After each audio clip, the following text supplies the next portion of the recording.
Okay, here we go. Arc 20. Last. End. Are you going to come home tonight, or... Define home? I'm wondering if I should expect you tonight, that's all. Or... She kept doing that, leaving the sentences unfinished, trailing off. The other fragment was so obvious. Or... Missy prompted. Will you be seeing your father instead? Missy held back a sigh. By asking, she'd given her mother permission to bring it up. No? Oh, good. I had a hard time finding the ingredients to make a cake, but Jane gave me a recipe for a 3-ingredient cheesecake. I'll have to put it together this afternoon, because Jane says it doesn't freeze right. Her mom had a gleam of victory in her eyes as she went on. She sat in the driver's seat, a red wool cap pulled over her black hair to hide the roots.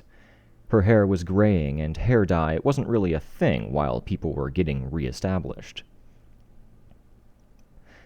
Got some chipped beef for gravy pie. How does that sound? I know it's not your favorite, but given circumstances, do you think... That sounds good. I like cheesecake. Gravy pie sounds nice, Missy said. But? I'm going to have dinner with my friends, a bunch of the old heroes and people from Brockton Bay. Then work, I think. Work? On your birthday? Is this your boss being ridiculous again? Ugh. Missy wasn't really going to work, but now she had to commit. I barely come to your place anymore. My office has more of my stuff than the apartment does. It's easier, and I'm busy. You can tell her no. My boss was Narwhal, Mom, and she's not exactly my boss anymore. I got a promotion. I told you about that. Narwhal? Her mom shook her head. I still can't wrap my head around it. Now, was she protectorate or guild? She was both. A lot of international work. The guild went all over the place, primarily to tackle human rights abuses, parahuman warlords, be heroes to places without heroes. Then she did the protectorate thing too. Does she even sleep? I honestly don't know, Missy admitted. She was a bit annoyed with the conversation. She'd had too many ones like it. Miss Militia doesn't. Neither do Defiant or Dragon. You can't be like that, Ms., her mom said. I know. Not until I can get an appointment with Defiant and get a chip in my brain like the other team leaders and make it so I don't have to sleep ever again. That's not funny, her mom said. Missy smiled, glancing out the window. The car had been stopped for a few minutes now. People were milling around.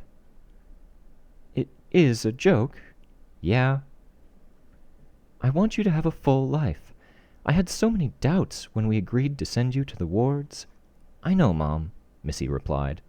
She wondered if she could get away with opening the door and escaping now, lying and saying she was in a rush. She'd heard her mom talk about this 100 times. The doubts her mom had experienced, the agony her mom had felt, how scared her mom had been, how her mom had waited up at night.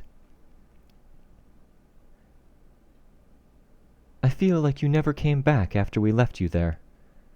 I know, but I'm here. 7 years and 1 month later. And you got promoted. Does that mean more danger? Missy tilted her head to one side, giving her mother a searching look. Her mom didn't tend to ask about this stuff. She'd glossed over the promotion a minute ago, and Missy had figured that was it. Her mom prodded her. You're not answering. I was there for Leviathan, Mom, and the Slaughterhouse-9, and Scion, and the Titans, and Seamorg. What do you think I'm going to be doing? I don't know, but I don't know a lot about this stuff. It feels like you're getting further away. You don't usually ask about it. You did when I was a kid, but then you made some comments in the WDiv meeting coordinating between the PRT and you and my teachers, saying Dad had custody of me and I'd started staying late and working longer and you were worried. That was nothing. It was one comment. If your dad had deigned to attend, he could have said something. It was a thing, Mom. I wanted to sink down into my seat and scamper under the table to get to the door. I was so embarrassed. Because they have mandatory reporting, and the youth guard picked it up. The PRT staff was walking on eggshells and being super careful with me for months after. I can't understand how they'd be that bothered by you working overtime and then let you suit up and go fight Leviathan. I volunteered. I lied and said you and Dad gave your permission. Things were hectic enough they didn't check. I think they didn't want to check because they needed every body on the ground they could get. I wish your dad hadn't let you go that morning. You let me go too, kinda. The phone call, remember? It's more that you changed after. A light went out. A light went out in me the weeks before I got my powers. There were less primary colors in the world after that. But I've tried to explain that to you and get you to own up to your own part in it, and it's useless. Problem is, when the light goes out and you get used to it, but... I know I messed up. Problem is, when the light goes out, you can get used to it, but then a crisis hits and you're fumbling for something, and that's when you realize how much you needed that light. I lost friends, my first crush, Missy volunteered. I know. Did you know? Did you know I killed someone? A stricken expression crossed her mom's face. That day, Bastion gave the order to bury him with Leviathan. I always wondered if they passed on word to you. There wasn't much communication in the weeks and months after. So much happened. What happened? Did they do anything, or did I miss something? Missy shook her head. No, yes. It was a thing that happened, one of a lot. I could tell you stories for days. I could show you scars. I tried, but it was uncharted territory. I couldn't talk to your aunt or Jane or any other parents about this stuff. You didn't want me talking to the parents of the other wards. Are you mad? I'm not sure what to say. There were 100 things Missy wanted to say. Some were angry. Some were disappointed. I'm 18. I'm free and clear and leading my own warden team. I can tell you stuff. I will. Stuff that would have made you hold me back or play the card where you're a mom and I was technically a minor. I never wanted to hold you back. When you hear some of the stories you'd wish you had. Missy said it with a smile, but her mom wasn't smiling. I don't know what to say. Sorry. Good luck. I don't know what to say either, Missy admitted, except that this is me. It's been me all along. Hi. Everything about you and me doesn't have to change all of a sudden just because you're 18. It kinda does, Missy suggested with a quizzical tone and a shrug. I'm going to do my own thing, like I've been doing for a while now. Today, that's hanging out with friends, maybe have a few drinks. Don't worry, I'll be careful. I have a few of the people in my team coming. I don't want to embarrass myself in front of them. And then you go to work? It's an image I hate. You in a dark office building. Tent. And if I'm being totally honest with you, which I'm trying to be, making sure you have the most of the information so you can decide how you want to respond, I hope to be hanging out with my boyfriend. I see, her mom said, with a hint of disapproval in her tone. So, don't worry. I won't be alone. I'm going to be a bit of a teenager and celebrate how far we've come. If he wasn't such a nice boy, I'd have something to say. But you can tell him I'm trusting him to be on his best behavior. Sure, Missy replied. Nope. After a night of being unable to do anything to him at the party, I'm going to use my power to get his clothes off him faster, turn the cot in the corner of my office tent into an ultra king size, and keep him busy until sunrise. Best behavior. I did like his parents. Sweet people. Smart. I'm glad. They had their reservations about you and Dad, but whatever. I think I should get going in a second. I don't want to miss her. I do wish he wasn't such a good match for you. Huh? What? Byron, what you said about killing that man, it answers some of it, but I saw him do something I remember seeing you do. staring off into space with a look in his eyes like he could see something that was deeper and darker than a boy his age should be exposed to. I mean, he was still mourning his brother. That's it, isn't it? So much death. It is what it is, and I really should... Please. Her mother's hand reached out to take hold of her wrist, and with some rearrangement of grip, took Missy's hand in her own, squeezing. I do love you. I love you too. That night, when we all thought it might be over, the woman from the wardens came and told us the decision we had to make. I just knew you'd be doing that, just like you were walking while you were talking to me on the phone, on your way to fight Leviathan. I remember seeing that dark look in your eyes, and I was so scared it would get darker still. This is really a cheery birthday talk, isn't it? I wanted to let you know we fought hard. I'm not the best public speaker, but I tried to tell them in the hopes it would make a difference.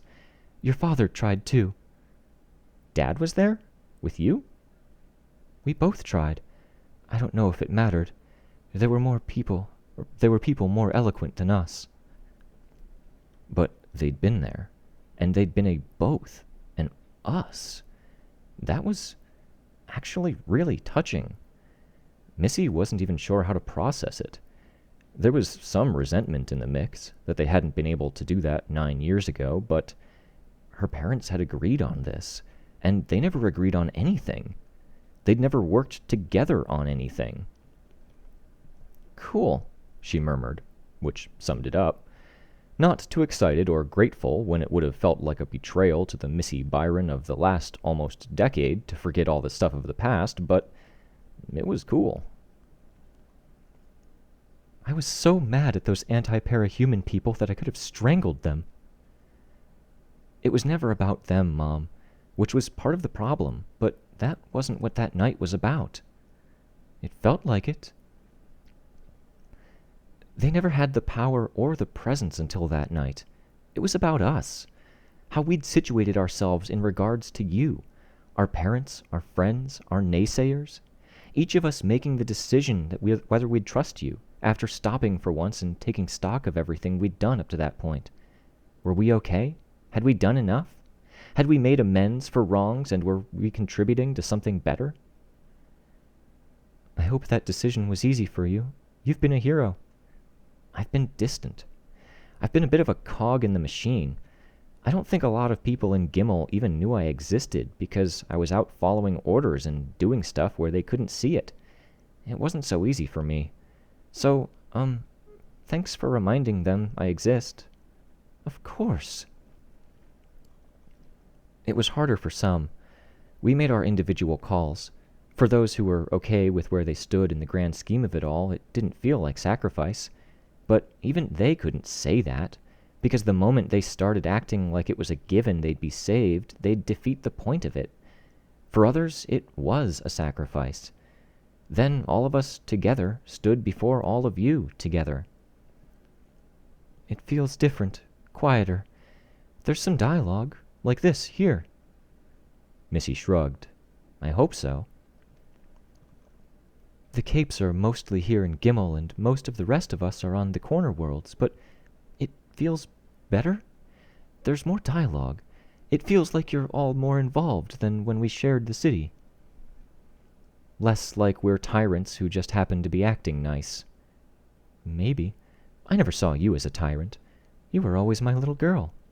Oh, God, Mom. Gross. No. Missy put her hand to the door, pulling the latch and popping it open. Dinner tomorrow night? Gravy pie and cheesecake? I don't want to promise. I'll flip a coin to decide if it's you or Dad. If your dad wanted to see you more, he could have picked a place to live that was closer. Missy climbed out, then bent down a bit. She was short, so it didn't require much bending. She gave her mom a look. If you get pissy or angry, Mom, I'm not going to come over at all. Your issue with Dad isn't my business. I'm not getting pissy. Thank you very much for that word choice. I'm just saying... Missy pointed at the gear shift. Slowly, it drooped until it bent in an upside-down U. That he should have "Oh, come on, that's not fair," her mom said, grabbing the gear shift and giving it a shake. "That'll wear off in 10 minutes. Sit and think about what you did." "Put it back the way it was, Missy." "Thank you for the ride," Missy said, giving the roof of the car an audible pat. "You're a tyrant after all." "Ha ha," Missy said, without much humor. She shut the door, giving her mom a smile as she walked away. The area wasn't as badly hit as some of the others.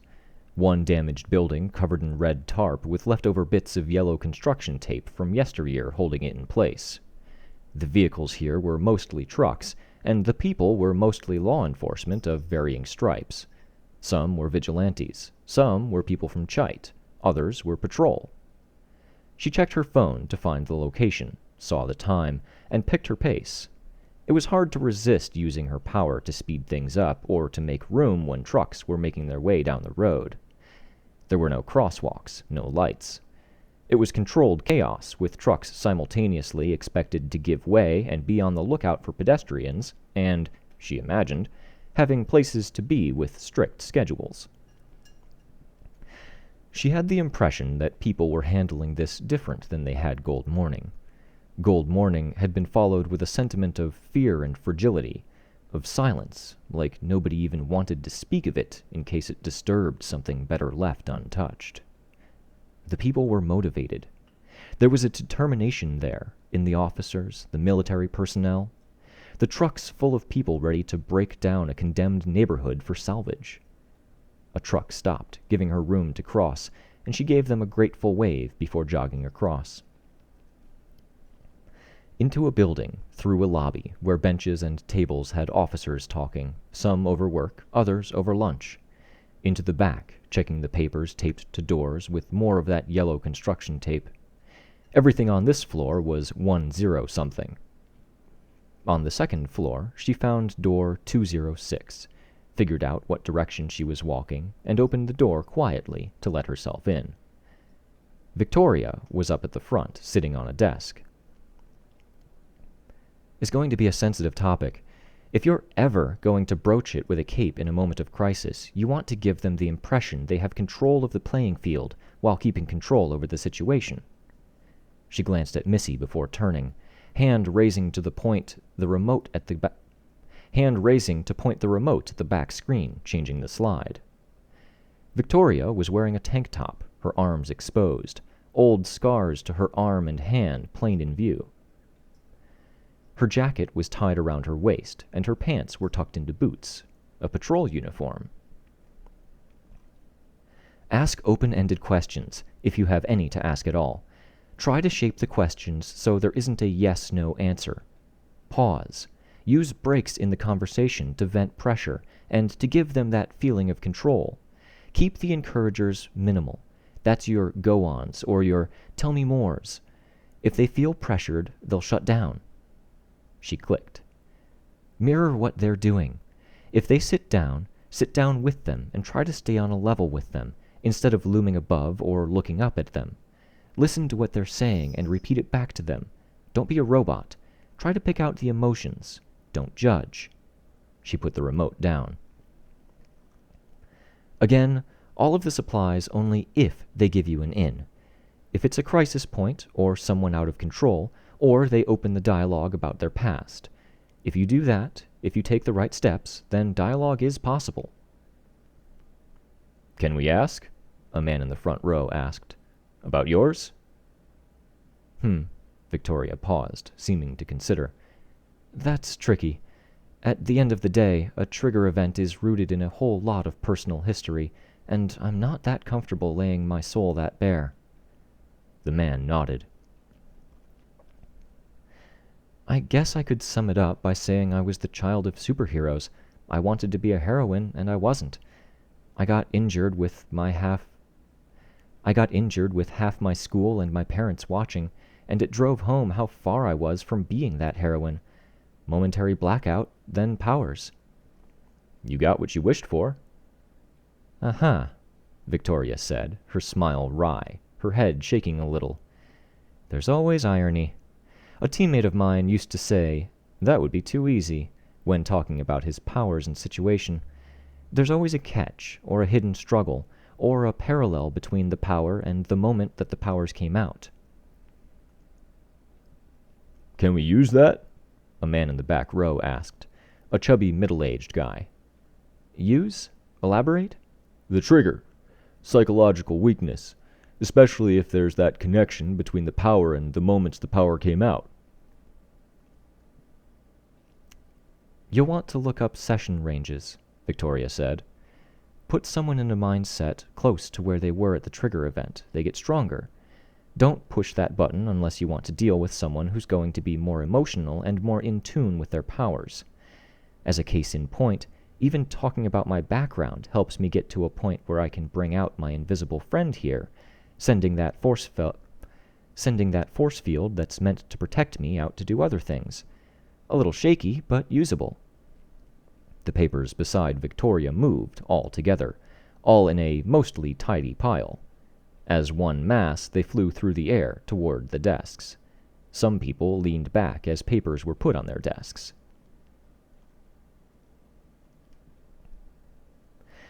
Trust me, Wade, you don't want any cape you've just pissed off pulling new tricks out of their sleeves. Or, to pull on an example from a new cape the wardens brought in last week, figuring out they can make you permanently blind, deaf, and paralyzed without needing to touch you first. Got it. My approach here is focused on information and compassion. Hero or villain, powered or unpowered, everyone has a reason for doing what they're doing. Everyone's going through something. Stay mindful of that, especially when dealing with capes. The invisible Victoria finished handing out the papers. One was offered to Missy, who waved it off. She saw a smile on Victoria's face. Those pamphlets I just handed out have some of the more critical slides, talking points, and then secondary research. On the topic of the session ranges, I know some of you want references from Captain Gale and I. I have a list of supplementary topics that include those ranges. You can go to the library, print out any of the articles from the list, do a write-up on it with the format I outlined. Show you're engaging with the work. Will oblige. Missy watched, listening as there were a few final questions. Thank you, everyone. I'm available by email if you have questions, and I'll be sitting with Gale during her office hours if you want to ask those questions in person or hear battle stories. If you found this useful in any way, please let Gale know. I'd love to make this temporary lecture series a permanent thing. The men and women in the class began getting out of their seats, pamphlets jammed into bags or rolled up and held in hand. There seemed to be a good hum to the murmur of conversation. Missy walked down the aisle in the opposite direction of the people departing. At least here, her instinct to use her power wasn't as bad. It never worked quite as well, even when people were close to the area she was working on. Look at you. I love the dress, Victoria said. You're usually wearing scrubs. Missy looked down, hand going to her stomach. She wore a short dress that was green except where the light caught it, where it became gold. She wore a heavy army coat with it, with a keen awareness of the contrast. She'd also done her eyeliner, and her hair was shaggy with texturing clay to help differentiate it from her cleaner-cut hero persona. I'll ditch the jacket when we get where we're going. I need to change too, Victoria said. Sorry, I know you want to get going. Nah, they're all going to wait a while, Missy said. It's why I came here first. We can take our time. I'm not even your first choice? I'm stung. Rachel has dibs if she wants it, but she's not taking any roads to get there, and my mom offered to drop me off. Oh, fun. It was nice, actually. We had a good chat. Some of the usual, but good. And your lecture was good. People seemed interested. Nobody was falling asleep. The first part was better. I talked about the dreaming death and where we're going after that. The last part was more bullet points I couldn't stick anywhere else. You're giving adults homework, though. That can't go over well. It was Captain Gale's suggestion. People are bored, and we can't give all the references they want for some of the positions. Mostly, I wanted an excuse to make other people print out the old case files and power testing reports, defray the costs of getting my office stocked up. Alright, I need some water real quick here.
All right.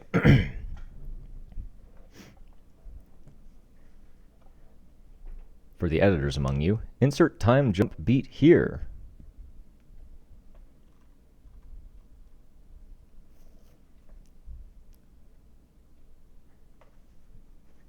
Yeah. All right.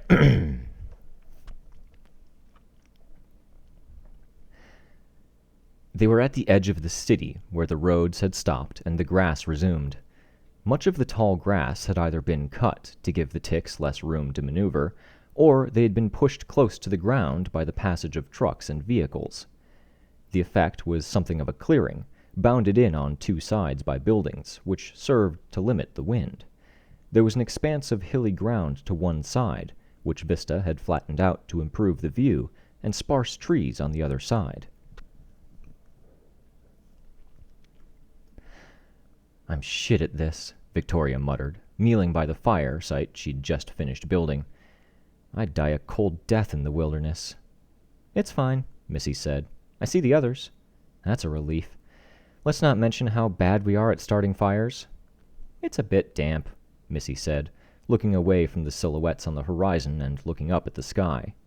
The sun was setting, and the red of the sky peeked through the bands of dark gray clouds. "Blame that." "Sounds good." Missy focused and folded space, drawing the landscape together. Fold, fold again, fold. Victoria turned, straightening, and wiping her hands free of little bits of wood. She wore a black dress, knee-length, nothing fancy.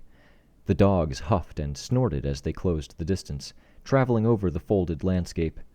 Rachel, with Chastity, Cassie, and Rain behind. "Go, get lost," Rachel told the trio. "They don't have to," Missy said. "I don't mind the company." "I do.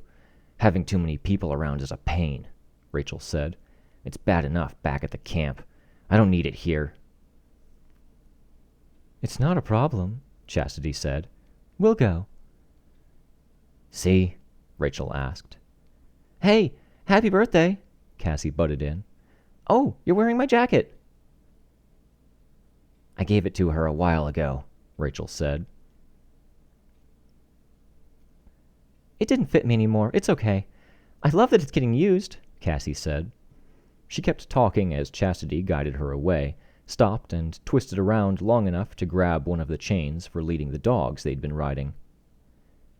"Catch up with you after," Rain said to Victoria. "We'll take a hike and circle back in an hour?" Missy suggested. "It'd be nice to catch up before everything." "Bye! Jacket looks good." It was a jumble of good-natured conversation and passing remarks, while Rachel loomed, a slight frown on her face. The three retreated. Rachel gave Victoria a look, a perpetual frown on her face, then looked at Missy. "I brought Rabbit." "Rabbit?" Missy asked.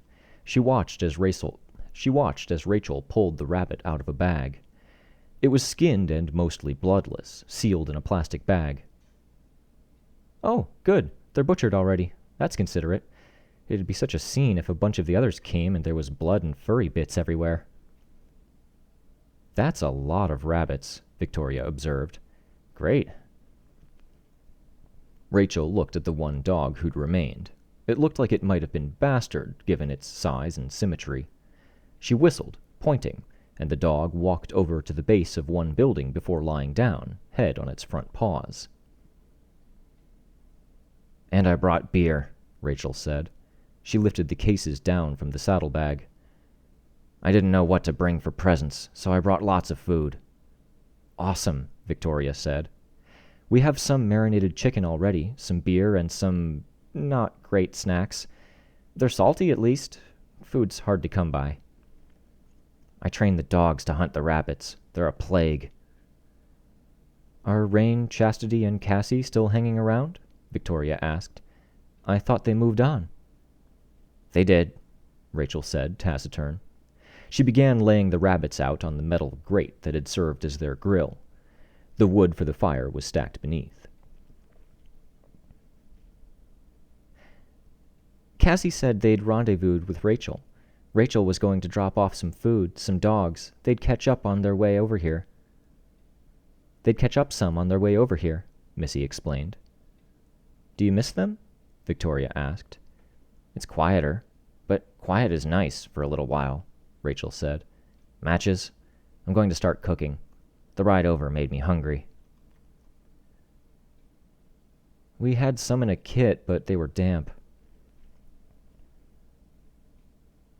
"You've got all those pockets in that jacket," Rachel said, her hand going out to paw at Missy's jacket, pulling it more firmly into place around Missy. She looked down at her with a look that could be construed as a glare. "Keep some necessities in there." "I should, I know." Rachel had a lighter in a pocket with various dog treats. Off to the side, Bastard raised his head as the treats came out. "Come, sit." Missy approached, sitting on her heels by the fire. Oh, I don't know who's saying this. "You need to let more air in there." Missy expanded the gaps between the wood. Some of the wood was still alive, which limited what she could do. Rachel gave her a look, then reached over to muss up her hair. "I'm trying to teach you something." No, don't do that, not the hair." "It's already messy." "It's a careful messy. Please, mercy," Missy protested. She couldn't keep her balance while sitting on her heels and tipped over. She reflexively distorted the space between herself and the ground, but it wasn't fast enough. Her bare knee touched wet, muddy grass. Rachel let her be, touching the lighter to the dried tinder. "You good, Rachel?" Missy asked quiet. "You're not too lonely with those three gone?" "Quiet is nice, I already said. The heartbroken won't be grounded for too much longer. Some will come for the summer." "That'll be nice," Missy said, wiping her knee clean with the edge of her jacket's sleeve.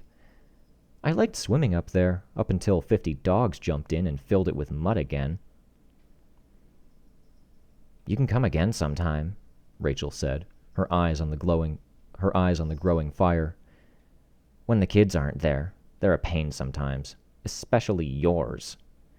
She'd looked at Victoria as she said it. Mine? Kenzie? She yaps constantly. I didn't think she was invited back. Rachel sighed heavily, grabbing wood by the points the fire hadn't reached and rearranging it. Missy glanced at Victoria behind Rachel's back.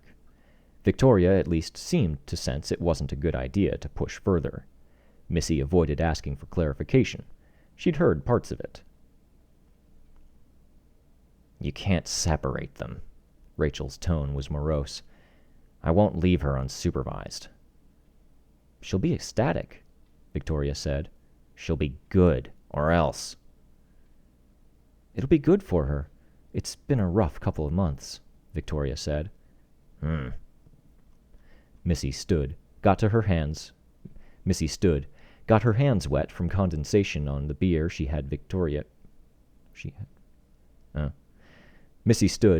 got her hands wet from condensation on the beer Victoria had brought, and she wiped her knee clean. The warmth from the growing fire was already catching up with her, with the heavy coat she was wearing and the smoke from the fire that was scaring off some of the bugs. She pulled it off. She only had her boots and the short dress on now. Muscles? Rachel asked. Missy snorted. She flexed. Not bad, Rachel said. Her tone and expression were flat, but Missy knew she meant what she said. I thought you were being patronizing the first time you asked, like I was a kid, and you're talking about how I've grown.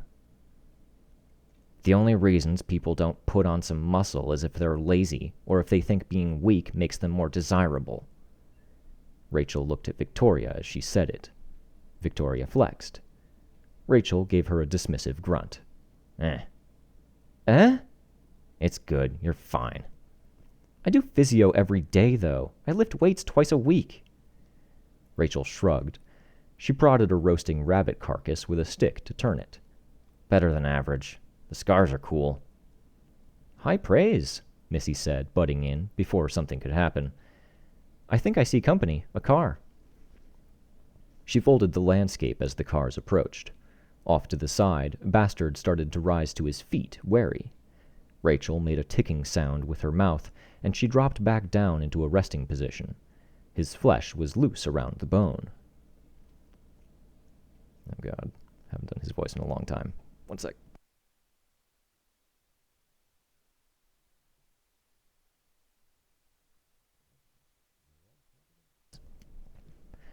The red carpet of Vista, Dennis proclaimed.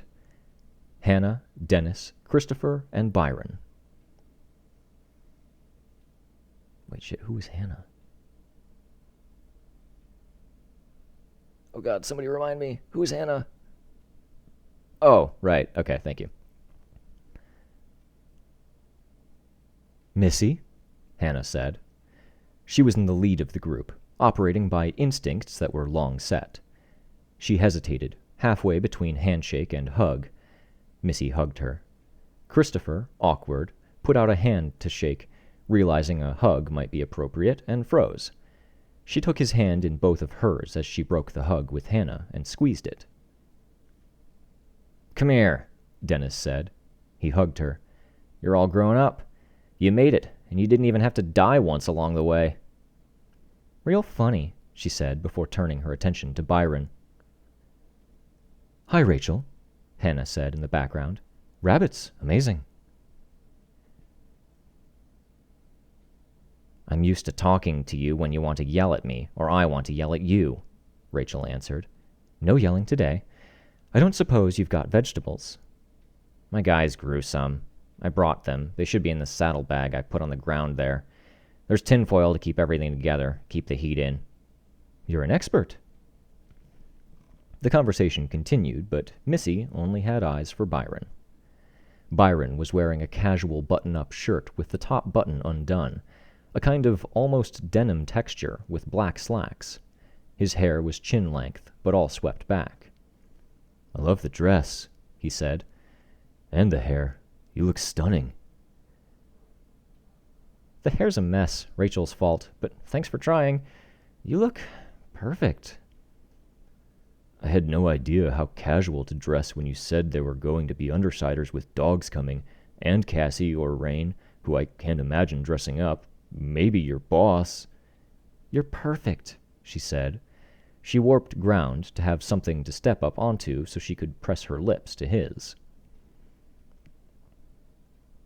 I think Chastity dressed Rain and Cassie up a bit, Victoria said. I didn't even notice, Missy said. They were here and gone so fast. Still standing on the hump of raised ground, Missy turned around, her back to his front, took Byron's hands, and folded his arms around her shoulders, which had only the straps of her dress covering them now. Cold? Byron asked. I have trouble telling sometimes. Not cold, but this is nice. All of this is nice. You're staying over tonight? He pressed his face into her hair, kissing the back of her head, and she could feel the nod. Perfect, she said. There were others arriving. The Undersiders, it seemed. Tattletale did her own driving. There was also Gru, Imp, Flechette, Foil now, she reminded herself, Lily, Saba. Meat sizzled. Rachel was manning the grill, and answered the arrival of new people by throwing more meat on. Hannah handled the vegetables, making small talk with the once warlord. Hey, here we are, Imp announced herself.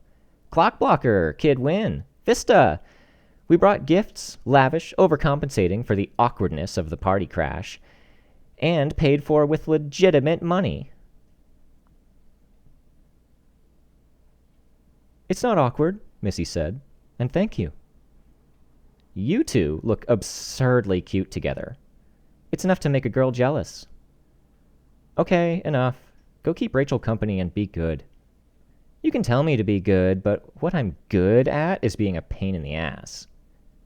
Go be a pain in the ass somewhere else. It's my birthday. I get immunity. Will do. She watched the others mingle. Tattletale talked to Victoria first, out of everyone. Rachel had Imp at her one side of her and Hannah at the other. Bastard, watching everything, was unsettled as Laserdream arrived. Crystal. Her flight was an unannounced drop from straight above. Do you want me to bail? Byron asked. I can go hunt down Rain. Don't you dare. I thought, it's the Brockton Bay reunion. I'm a bit out of place. There's a bunch of people who are a bit out of place. Don't worry about it. It's my birthday, and I want you right here. Okay. Glad to be. She rubbed his arm through his sleeve, and he still had his arms wrapped around her. Then she broke the hug, ready to join in, talk to people. She held Byron's hand, aware of how middle school it might seem, and not caring in the slightest.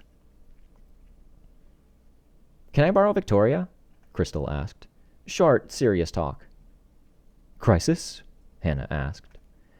Missy didn't miss that Crystal paused to think for a second before shaking her head. Come back, or I'll be mad at you, Missy said. Got it, Victoria said. Crystal nodded. I hope it's not anything bad, Missy said as she joined the crowd. Tattletale, with Victoria gone, didn't have any immediate conversation partners. Her arms folded, she walked away from the fire as Missy and Byron approached it. Nothing bad, Tattletale murmured. You know, I don't want to pry, but no, Amy Dallin is gone for good. I have people keeping tabs on powerful figures like her. In this case, an ex-villain who's a mole in the community Amy was at. She's gone? She's off to a hospital on the other side of the ocean. It's not a quick trip either. She won't be coming back. She didn't have anything here. Even her goblin was fed up with her. Are you sure? Unless it's permanent incarceration. Tattletale's voice was quiet. She's not coming back because there are people who don't want to let her. Shin just dealt with their giant goddess problem. They wanted assurances from your leadership that they didn't have to worry about her. I helped secure the guarantee. The wardens got the cooperation from the hospital and the heroes over there. Did you do that for Victoria? Byron asked. Tattletale snorted. I didn't take the dreaming death, and I've got a deep hole of a bad reputation to dig myself out of as a result. This helps. Too many villains who didn't take the dreaming death have proven uncooperative for what they're trying to do now. The blunt ones, like Lord of Loss, who jumped straight back into bad habits. Then the ones like Marquis, who schemed and made a plan before doing stuff. Him, Bitter Pill, Midas. They're having trouble getting traction, which makes them desperate and dangerous. I can't get lumped in with them. Victoria will be glad you helped, Byron said. Victoria won't know because I'm not going to tell her, and... Damn it, I told them to arrive later, after we'd had our reunion. Kenzie always arrives early, Byron said. It's fine, Missy said. There's plenty of time to catch up. There were more cars, finding random parking spots around the point where the road ended and the grass began. The kids filed out, heartbroken. Chicken Little, look out. Someone else, with his head almost shaved at the sides, the hair at the top a deep red. If this is a joke, Byron said, barely audible. Nah, Tattletale said. But... Byron was already breaking the hug, with an apologetic look to Missy. Not that that was in any way warranted. Obviously, this took priority. Byron moved to hug his brother, and as he touched Tristan's shoulder, Tristan fritzed. The camera and the attached prehensile tentacle with the claw at the end was briefly visible. Tristan laid a hand, the claw hidden within the projection, on Byron's shoulder. It's only the start, Kenzie said as she caught up, all excitement. She was wearing a nice silver dress with black decoration on it. People I've talked to, they think we can do it. Fume Hood and Dauntless might take longer, but in a month or two, we might be able to get something going with a projection, and then we can start looking at bodies. Same with some of the others. Byron's head was bowed. He and Tristan were having a fervent exchange of words, inaudible and intense. Missy held her hands to her heart, watching it. Food, food, food, some of the other kids said with excitement. Load up on the vegetables, Tattletale ordered. Ugh. They're good, Rachel said. Cassie's recipe. Lots of butter, lots of salt. The kids still sounded reluctant. Missy turned away from the exchange between the brothers, leaving them their privacy. For now, dinner, which smelled amazing, and Imp was holding out a beer. Beer? Yes. All right, more water.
Okay, I've already consumed water. Let's get back into it.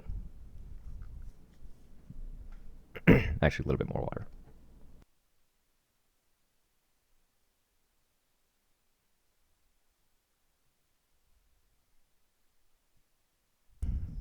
Okay, one more for the editors. Insert time jump beat here.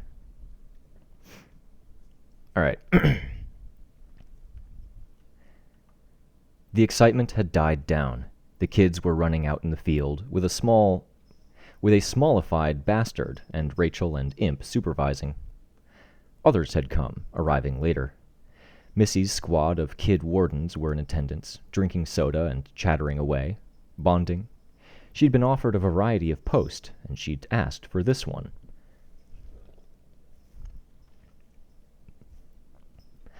The major malfunctions were here, and Finale was tuning and strumming a guitar, humming. The only light was the fire and the headlights of one car, which some people were sitting around and smoking. Rain, Cassie, and Chastity were sharing a blanket for warmth, while dogs slept at their feet. Natalie was talking to Hannah, who looked a bit aggrieved to be talking about work, but was entertaining the woman. She felt the buzz of the alcohol and the warmth of Byron next to her. Byron looked more relaxed than he'd seemed in a while.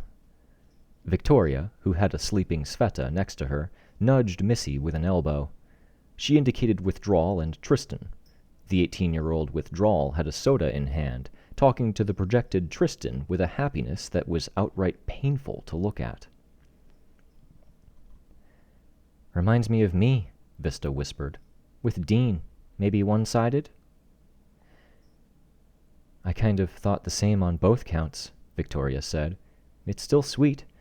It's good to see Tristan smiling after everything." "I saw Dean back when I dreamed," Missy admitted.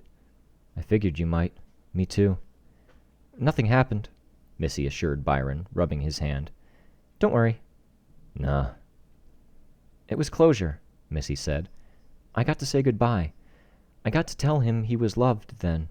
I hope it sticks with him in there." "I think it might have," Victoria said.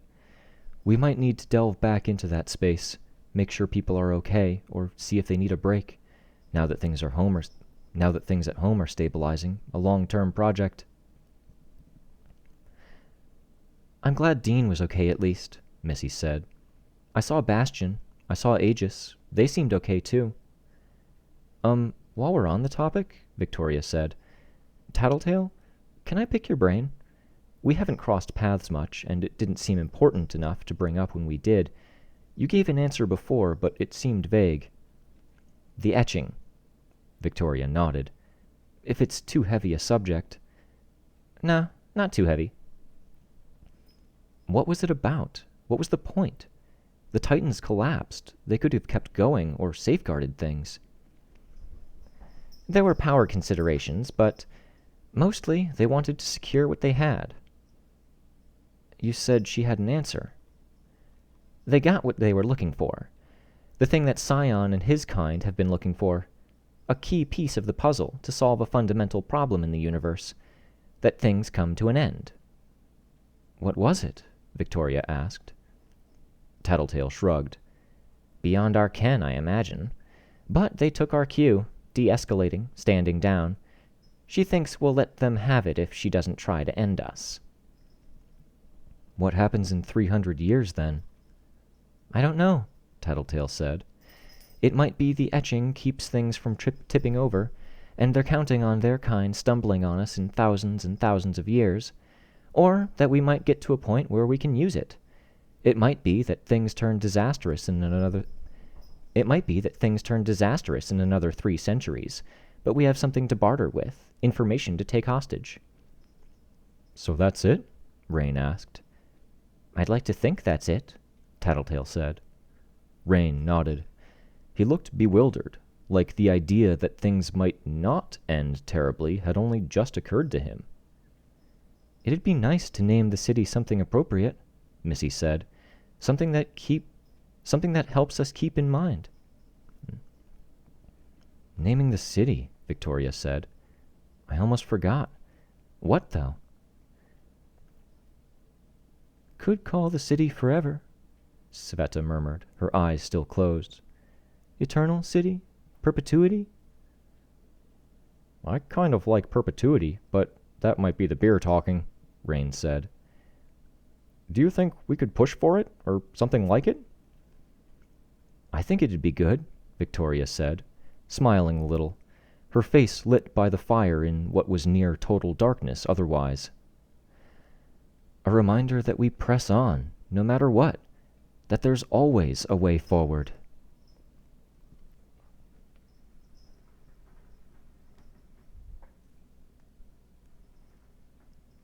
And that's the end. Oh, man. Okay, but I gotta say, Rain around the campfire under the blanket. Come on.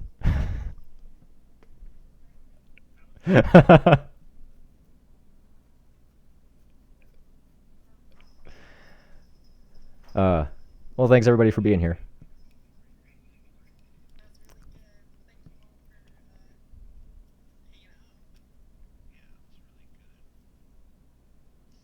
Yeah, that was a solid ending. I'm pretty happy with that.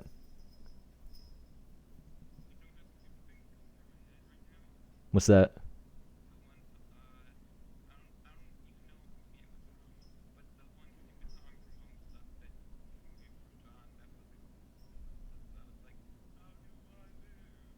Oh.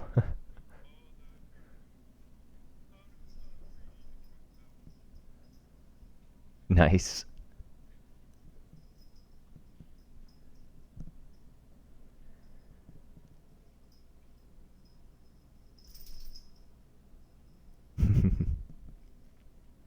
Oh, man. Yeah. I think I'm gonna shut down the stream, but I can hang out on voice here for a bit if people want to chill.